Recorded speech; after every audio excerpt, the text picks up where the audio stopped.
தெருவோரம் ஒரு வயதான பாட்டி ஆரஞ்சு பழங்களை விற்றுக் கொண்டிருக்கிறார். ஒரு இளைஞன் பாட்டியிடம் வந்து பழங்களை வாங்கி பணத்தை கொடுக்கிறான்.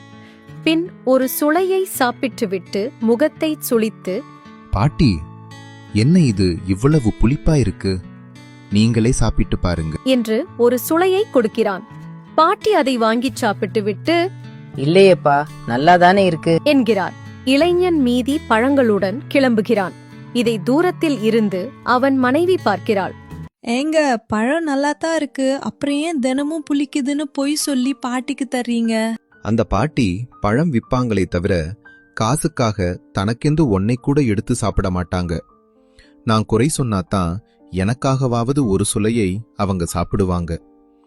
அவங்க வயிறு நிறையறதுக்காகத்தான் இந்த சின்ன நாடகம். பாட்டியின் கடைக்கு அருகில் இருக்கும் காய்கறி வியாபாரி பாட்டியிடம் கேட்கிறார். ஏன் பாட்டி, அவன் தினமும் உன் பழத்தை குறை சொல்றான், ஆனா நீ அவனுக்கு மட்டும் ஏன் எடையை அதிகமா போட்டு தர்ற? பாட்டி அன்போடு சிரிக்கிறார். அவ என்னை சாப்பிட வைக்கத்தான் பொய் சொல்றான்னு எனக்கு தெரியும்பா. அவன் என் மேல வச்சிருக்க அன்பை பார்க்கும்போது என் தராசு தட்டு தானாவே கீழே இறங்கிருதுப்பா. அவன் காட்டும் அன்பிற்கு நான் செய்யும் சின்ன கைமாறு இது.